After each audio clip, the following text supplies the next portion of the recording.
கர்த்தருக்குள் பிரியமான உங்கள் யாவருக்கும் ஆண்டவராகிய இயேசுவின் நாமத்திலே வாழ்த்துக்கள்.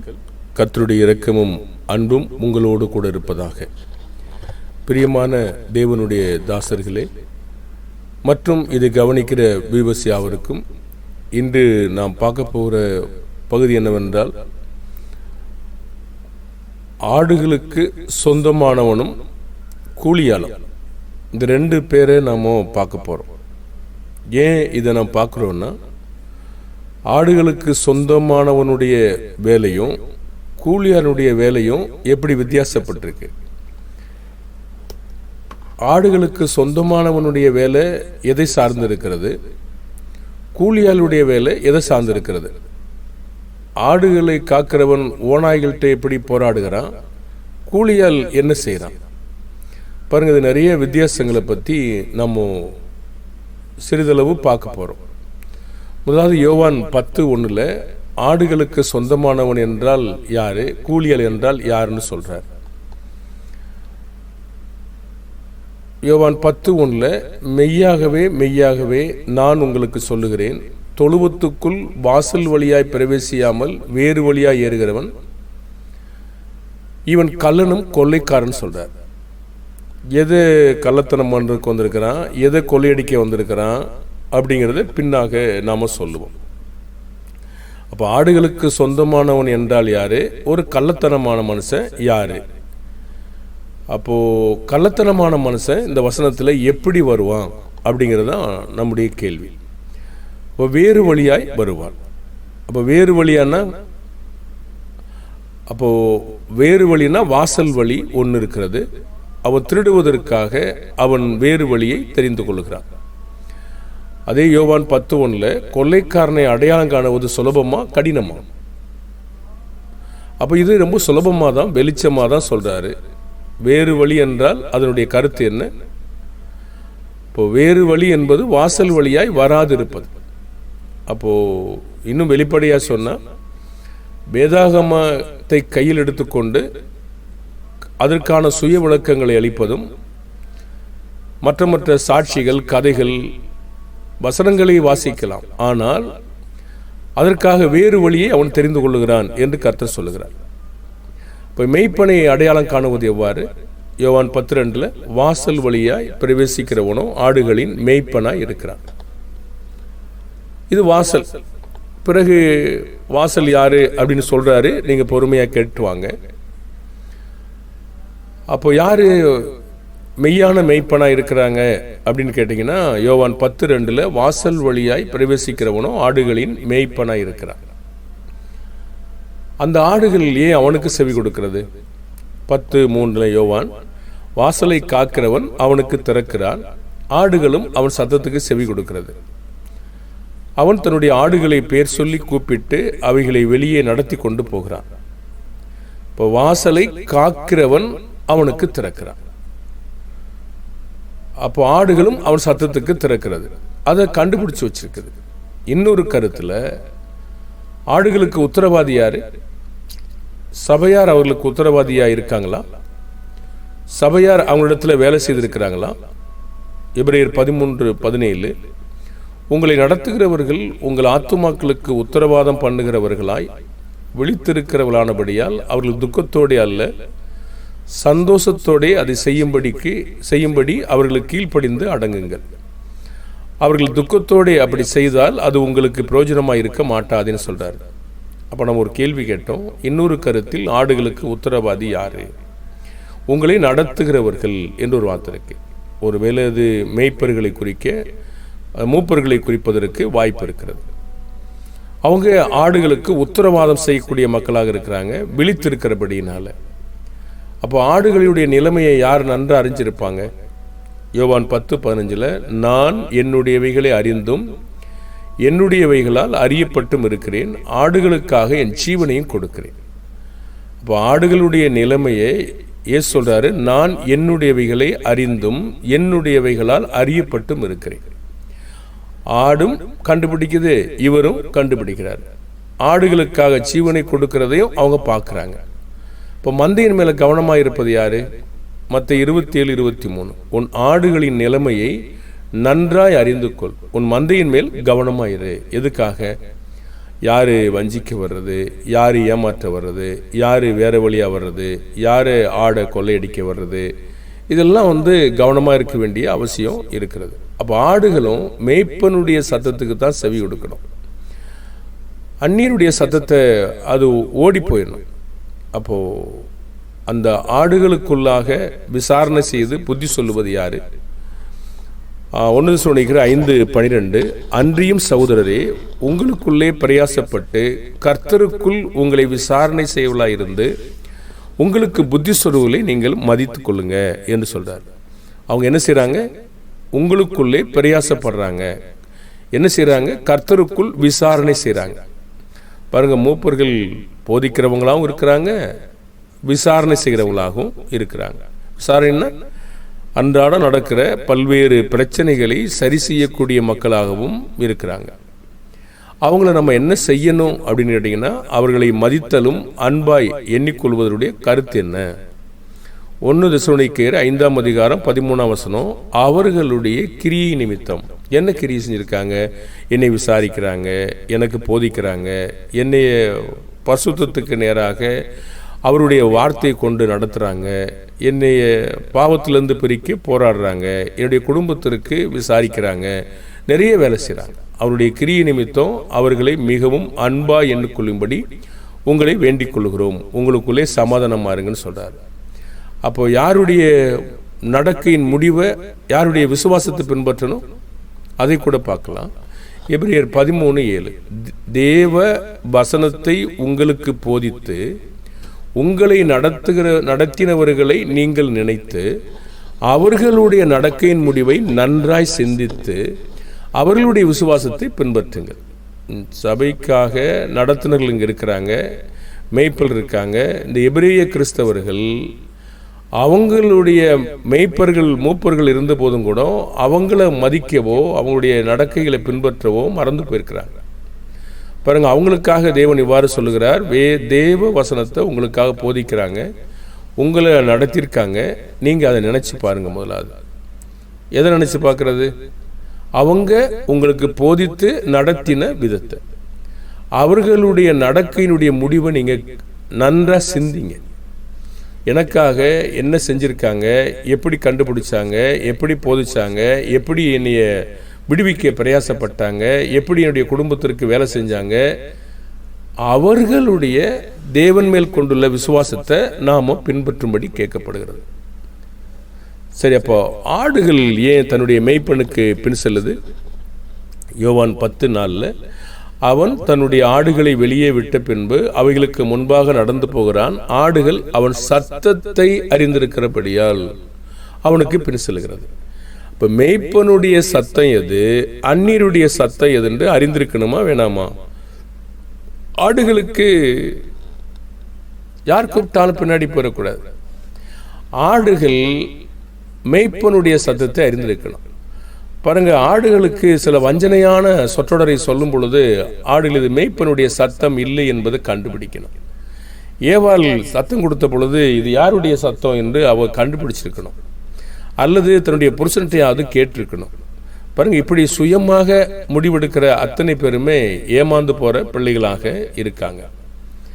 அப்ப இந்த ஆடுகள் தனது சொந்தக்காரனையும் அந்நியனும் அறியாமல் இருக்கலாமா? இருந்தா என்ன ஆகும் பாருங்க. அந்நியனை யாருன்னு தெரிஞ்சிருந்தாதான் அது விட்டு ஓடும். அந்நியன் தேவனுடைய சத்தத்தை சொல்லிவிட்டு மற்ற காரியங்களை சொந்தமாக பொருத்தி ஆடுகளை வஞ்சிக்கிறான், அல்லது ஏமாற்றுகிறான், அல்லது அழிக்கிறான், அல்லது ஆடுகளுடையதை தேடுகிறான். யோவான் 10:5 அந்நியனுடைய சத்தத்தை அறியாதபடியினால் அவைகள் அந்நியனுக்கு பின் செல்லாமல் அவனை விட்டு ஓடி போகும் என்றார். பாருங்க, அவன்கிட்ட பேசிக்கிட்டு இருக்கிறத விட ஓடி போயிடணும் அப்படிங்கிறதான் கருத்து. அது என்ன, சத்தத்தையே புதுசாக இருக்கு இல்லையா, அது அறியலை. அந்நியனுக்கு பின் செல்லக்கூடாது. ஆடுகளுக்கு இந்த உணர்வு வேணும். அப்போது இந்த ஆடுகள் ஏன் அந்நியனுக்கு பின் செல்லாமல் அவனை விட்டு ஓடி போயிடுச்சு? அறியாதபடியினால். இப்படி அந்நியனுடைய சத்தம் என்பது நாமகரண பிரசங்கியார்கள், இன்றைக்கு கிறிஸ்தவ சபையில் இருந்து கொண்டே அநேக பொல்லாத உபதேசங்கள் இதெல்லாம் வேதாகமத்தில் இருக்குதா என்று தேடணும். பொதுவாக ஒவ்வொரு ஆடுகளும் கர்த்தர் என்ன சொன்னார் என்று பார்க்கணும். இதை குறித்து கர்த்தர் அவ்வாறு சொல்லி இருக்கிறாரா என்று ஆடுகள் அறிந்திருக்கணும். அப்ப இல்லாத பொழுது இது புதிய சத்தமா இருக்கிறதே என்று சொல்லி நாம் என்ன செய்யணும்? ஓடி போயிடணும். அப்போ தனக்கு சொந்தமான மேய்ப்பன் பேசுவதை ஆடுகள் அறிந்து கொண்டனவா? யோவான் 10:6 இந்த ஓமையை இயேசு அவர்களுக்கு சொன்னார், அவர்களோ கருத்தை அறியவில்லை. அது ஓமையா இருந்தபடியினால அறியவில்லை. ஆனா வாசல் வழியாய் பிரவேசிப்பவன் என்பதனுடைய கருத்து என்ன? யோவான் 10:7 ஆதலால் இயேசு மறுபடியும் அவர்களை நோக்கி, நானே ஆடுகளுக்கு வாசல் என்று மெய்யாகவே மெய்யாகவே உங்களுக்கு சொல்லுகிறேன். அப்போ ஆடுகளுக்கு வாசல்னால இயேசு நானே வழியும் சத்தியமும் ஜீவனுமாய் இருக்கிறேன், என்னை அல்லாமல் ஒருவனும் பிதாவிடத்தில் வரான்னு சொல்றார். அப்போ இயேசு நமக்கு என்ன போதனை செய்திருந்தாரோ அந்த போதனையில ஆடுகள் தொடர்ந்து பின்பற்றி கொண்டிருக்கணும். அப்போ ஆடுகள் ஏன் இவர்களுக்கு செவி கொடுக்கவில்லை? யோவான் 10:8 எனக்கு முன்னே வந்தவர்கள் எல்லாரும் கள்ளரும் கொள்ளைக்காரருமாய் இருக்கிறார்கள், ஆடுகள் அவர்களுக்கு செவி கொடுக்கவில்லை. இந்த ஆடுகள் கள்ளனும் கொள்ளைக்காரனை கண்டுபிடிச்சிருக்கா? கண்டுபிடிச்சிருக்கு. இன்றைக்கு இருக்கிற ஆடுகள் ஏன் கண்டுபிடிக்க முடியாம இருக்கு? அது மேய்ப்பனுடைய சத்தமே என்னன்னு இன்னும் தெரியல.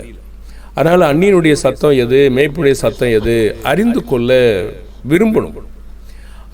அப்போதான் இது கர்த்தர் இதை குறித்து என்ன சொல்லி இருக்கிறார் என்று கேட்கணும்.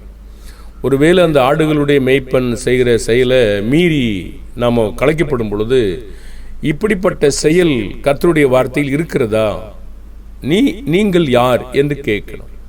அதை கேட்க ஆடுகளுக்கு இல்லை. ஆடுகள் முகத்தை பார்க்குது, ஆடுகள் தோற்றத்தை பார்க்குது.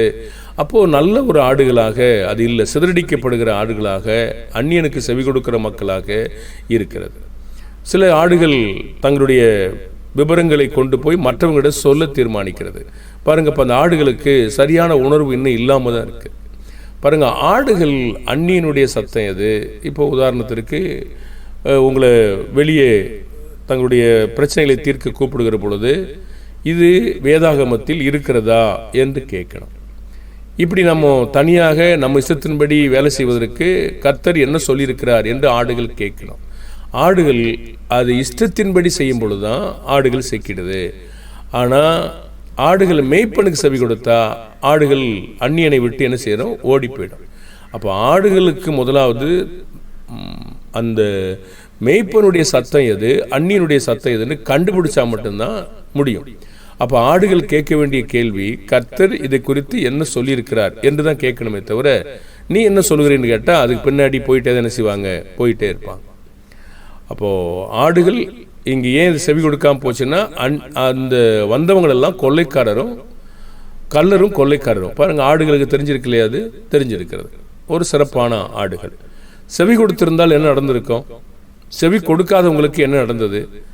எசேக்கியேல் 34:17 என் மந்தையே, கர்த்தராகி ஆண்டவர் சொல்லுகிறது என்னவென்றால், இதோ ஆட்டுக்கும் ஆட்டுக்கடாக்களுக்கும் வெள்ளாட்டுக்கடக்கும் நான் நியாயம் தீர்ப்பேன் சொல்றார்.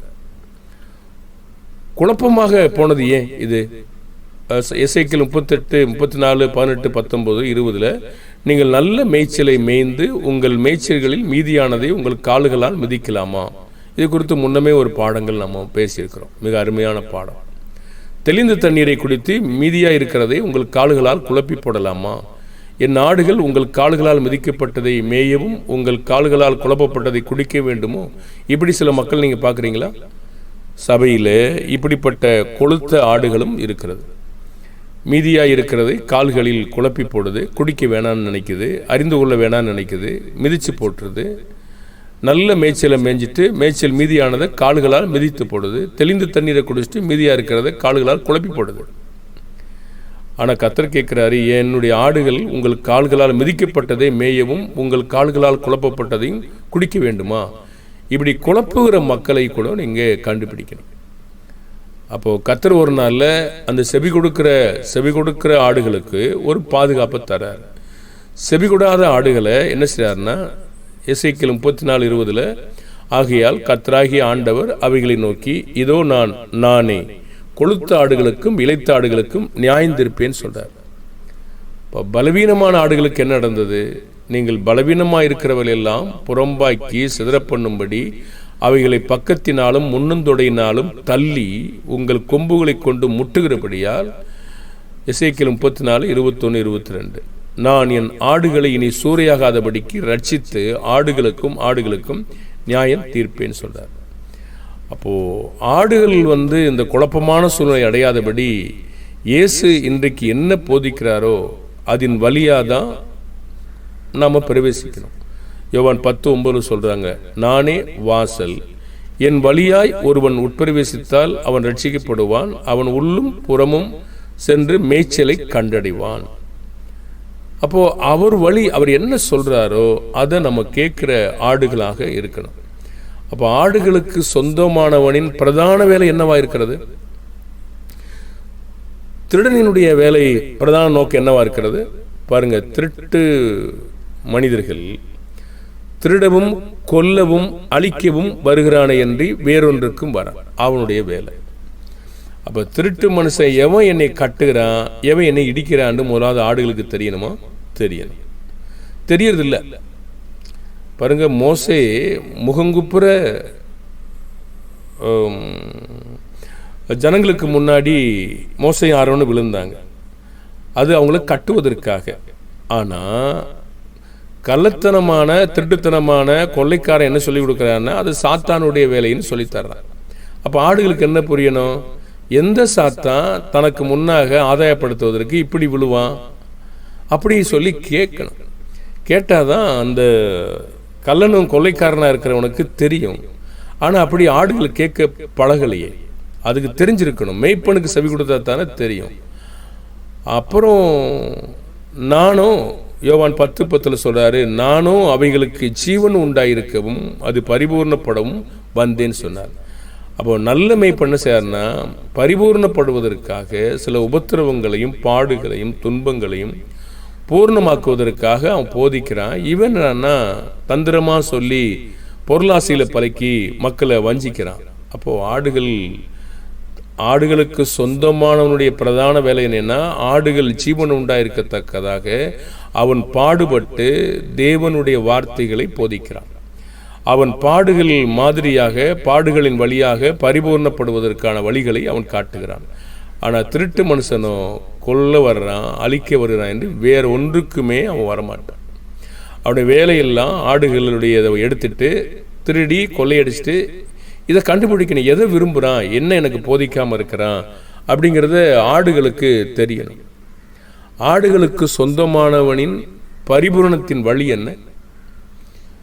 எபிரேயர் 2:10, ஏனென்றால் தமக்காகவும் தம்மாலேயும் சகலத்தையும் உண்டாக்கினவர் அநேக பிள்ளைகளை மகிமையில் கொண்டு வந்து சேர்க்கையில் அவர்களுடைய ரட்சிப்பின் அதிபதியை உபத்திரவங்களினாலே பூர்ணப்படுத்துகிறது அவர் கேட்டதாயிருந்தது.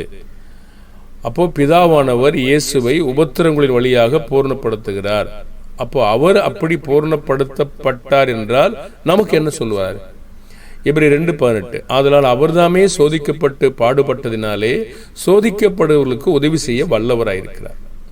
பாருங்க, அதனால் நம்முடைய பலவீனங்களை குறித்தும் நம்முடைய சோதனைகளிலும் உதவி செய்வதற்கு அவர் நமக்கு ஏற்ற பிரதான ஆசாரியராக இருக்கிறார். எபிரேயர் 4:15, நம்முடைய பலவீனங்களை குறித்து பரிதவிக்கக்கூடாத பிரதான ஆசாரியர் நமக்கிறாமல் எல்லா விதத்திலும் நம்மை போல சோதிக்கப்பட்டும் பாவம் இல்லாதவராயிருக்கிற பிரதான ஆசாரியரே நமக்கு இருக்கிறார். எபிரேயர் 5:8, அவர் குமாரனாயிருந்தும் பட்ட பாடுகளினாலே கீழ்ப்படிதலை கற்றுக்கொண்டார். எபிரேயர் 5:9, தாம் பூர்ணரான பின்பு தமக்கு கீழ்ப்படுகிற யாவருக்கும் நித்திய ரட்சிப்பை அடைவதற்கு காரணமானார்.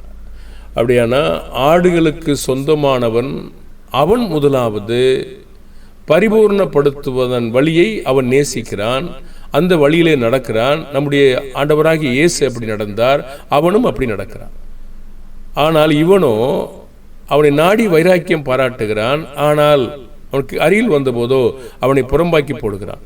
ஏன்னா அவனுக்கு தேவையானது அவன் மூலமா ஏதாவது கிடைக்கிறதா, ஏதாவது நடக்கிறதா, நமக்கு ஏதாவது ஆகிறதா, அந்த கொள்ளையடிக்கிற வேலை தான் அங்கே இருக்கிறது. ஆடுகளை பூர்ணப்படுத்துறதோ விசாரிக்கிறதோ அவன் சிக்காக இருக்கிற பொழுது அதுக்காக உதவிகரமாக இருக்கிறதோ அப்படி இல்லை. அவன் அதை செய்யறதில்லை. ஏன்னா அவனுக்கு தேவை அது கிடையாது. அவன் திருடவும் கொல்லவும் அழிக்கவும் தான் வர்றான். அப்போ அதிலே தெரியணும், ஒரு ஆத்மாவை அழிச்சு போடுறவன் திருட்டு மனுஷன் தெரிஞ்சிடணும்ல. அப்போ எந்த மனிதனாவது ஆத்மாவை அழிக்கிறது மாதிரி இருப்பானா? அவன் அழிக்கிறதுக்கு அவனுக்கு அதிகாரம் இருக்கா? கொல்றதுக்கு அதிகாரம் இருக்கா? திருடுறதுக்கு அதிகாரம் இருக்கா? செய்வாங்க. ஆனால் ஆடுகளை செவி கொடுத்தா தானே செய்ய முடியும். அப்போ திருடன் திருடவும் கொல்லவும் அழிக்கவும் வருகிறான் என்று வேறொன்றுக்கும் வரான், நானும் அவைகளுக்கு ஜீவனம் உண்டாயிருக்கவும் பரிபூர்ணப்படவும் வந்தேன்னு சொல்லி யோவான் 10:10 சொல்றார். இப்போ கொள்ளையடிப்பதனுடைய நோக்கம் என்ன? யோவான் 10:8 எனக்கு முன்னே வந்தவர்கள் எல்லாரும் கள்ளரும் கொள்ளைக்காரர்கள். ஆடு செவி கொடுக்கல, ஆட்டையே தேடாம ஆட்டுடையதை தேடுறாங்க பாருங்க. அப்போ கொள்ளையடிக்கிறதுக்கா அவங்கள்ட்ட அது இருக்கிறது. அந்த ஆட்டையே பிடிச்சாங்கன்னா அந்த ஆட்டுகிட்ட ஒரு தொழில் இருக்கலாம், அப்படி கூட பிடிப்பாங்க பாருங்க. இதெல்லாம் வேலை இல்லை. அப்போது இது அந்த ஆடுகளை, எந்த ஆடுகளை குறித்து அது தேவனுடைய ஆடுகள் என்பதை அவங்க அறிந்தில்லாமல் வேலை செய்கிறாங்க. ஆடுகளை சிதறடிப்பதான் அவனுடைய நோக்கம். அதனால அவனுக்கு என்ன பிரயோஜனம்? யோவான் 10:12 மேய்ப்பனாய் இராதவனும் ஆடுகள் தனக்கு சொந்தமல்லாதவனுமான கூலியால் ஓனாய் வருகிறதை கண்டு ஆடுகளை விட்டு ஓடி போகிறான். அப்பொழுது ஓனாய் ஆடுகளை பீறி அவைகளை சிதறடிக்கும் பாருங்க. இந்த திருட்டு மனுஷங்கான ஆடுகளை கொள்ளையடிக்கிற மக்கள் நேரடியாக அங்கே இருக்கக்கூடிய மனுஷங்களோட போராடாமல் ஆடுகள்கிட்ட போராடுவாங்க. அப்போது பாருங்கள், எப்போவுமே சாத்தான் பக்க வழியாக தான் வேலை செய்வான். அவன்கிட்ட போராடி ஜெயிக்க முடியாது. திருட்டுத்தனமாக பவுலுடைய காலத்திலையும் சரி, இயேசுனுடைய காலத்திலையும் சரி, பக்க வழியாகவே ஆடுகளை திருடுற வேலையை இன்று வரைக்கும் செஞ்சுக்கிட்டு தான் இருக்காங்க பாருங்கள். இந்த வேலையை நீங்கள் பார்க்கும்போதே இவன் ஒரு திருட்டு மனிதன், இவன் ஆடுகளை நேசிக்கிறது போல என்னை காட்டுகிறான். ஒரு தோற்றத்தை பார்த்து ஏமாந்து போகக்கூடாது.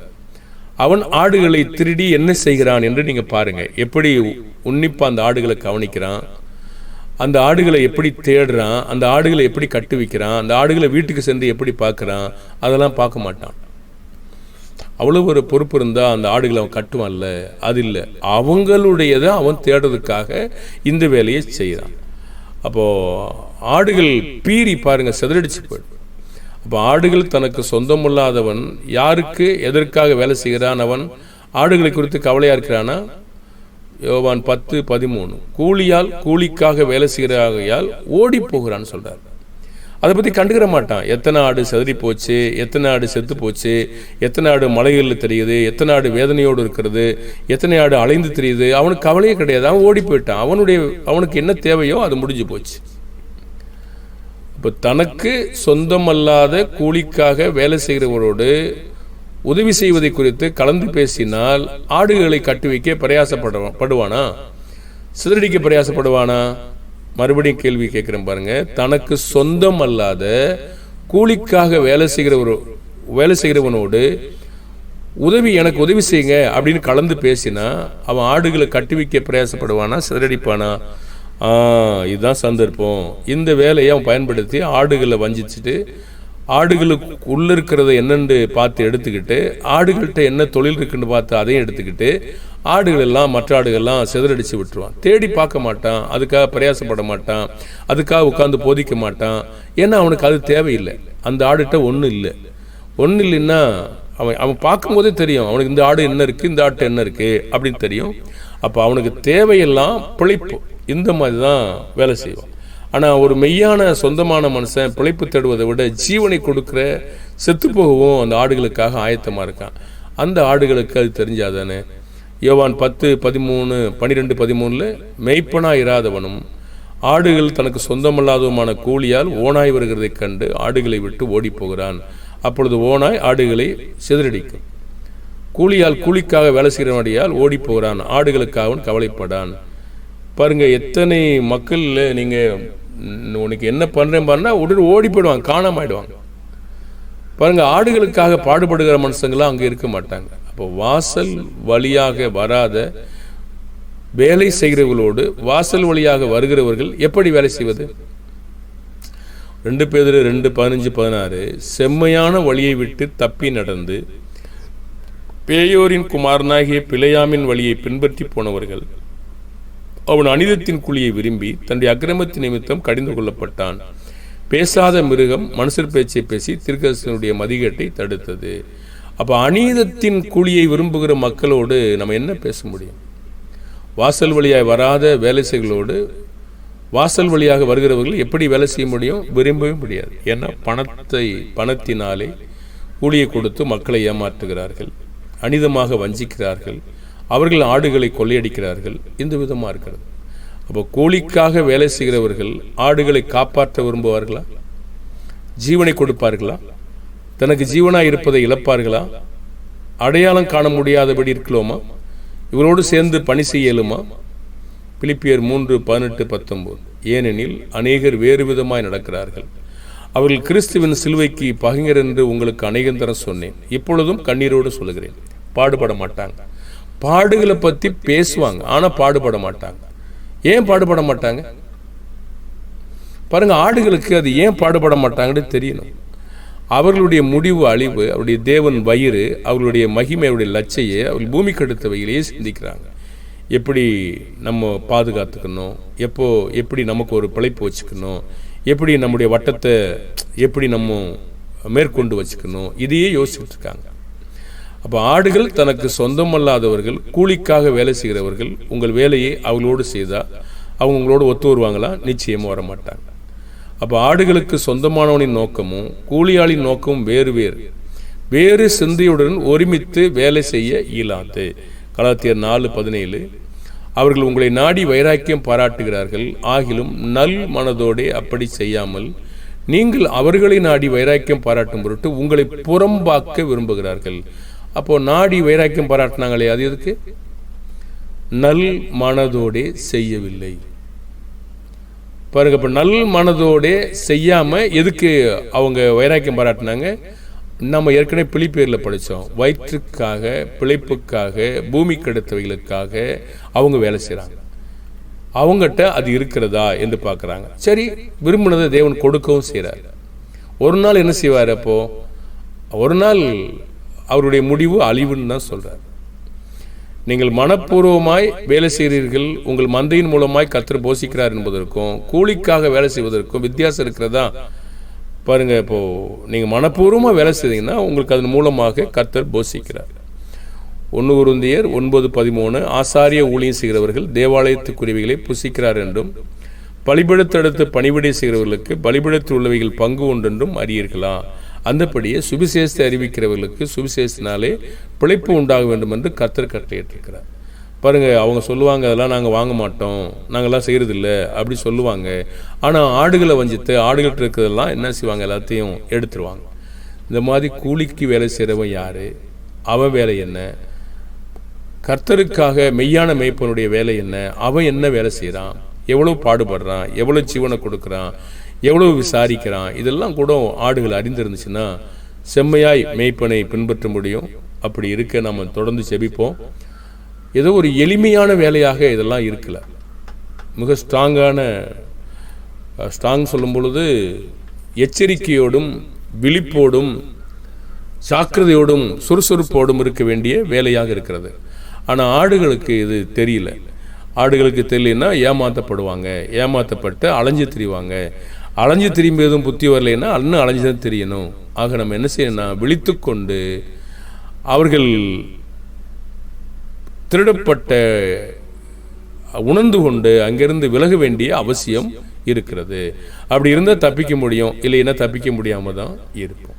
ஜெபம் பண்ணுவோமா? பரலோகத்தில் வாசமாயிருக்கிறதான பரிசுத்த பிதாவே, ஆடுகளுக்கு சொந்தமானவன் யார் என்றும்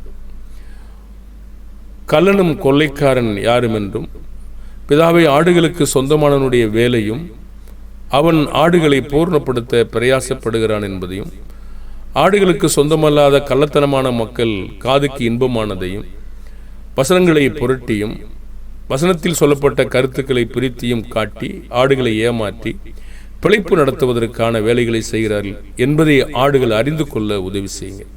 பிதாவே, ஒவ்வொரு ஆடுகளும் உணர்ந்து விடுதலை பெற்றுக்கொள்ள உதவி செய்யும்.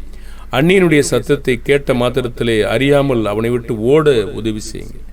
பிதாவே, அவருடைய வாய்கள் சத்தியத்தை போதிக்கலாம். ஆனால் நோக்கமானது ஆடுகளை தவறான வழியில் வஞ்சித்து கெடுப்பதற்கான வேலைகளை செய்து கொண்டிருக்கிற இப்படிப்பட்ட கெட்ட சிந்தையுடையவர்களை விட்டு காப்பாற்றிக் கொள்ள நீர் உம்முடைய பிள்ளைகளுக்கு உதவி செய்யும்படியாய் கர்த்தராகிய இயேசுவின் நாமத்தில் செபிக்கிறோம் நல்ல பிதாவே, ஆமேன். வாழ்த்துக்கள் அன்பான தேவனுடைய பிள்ளைகளே.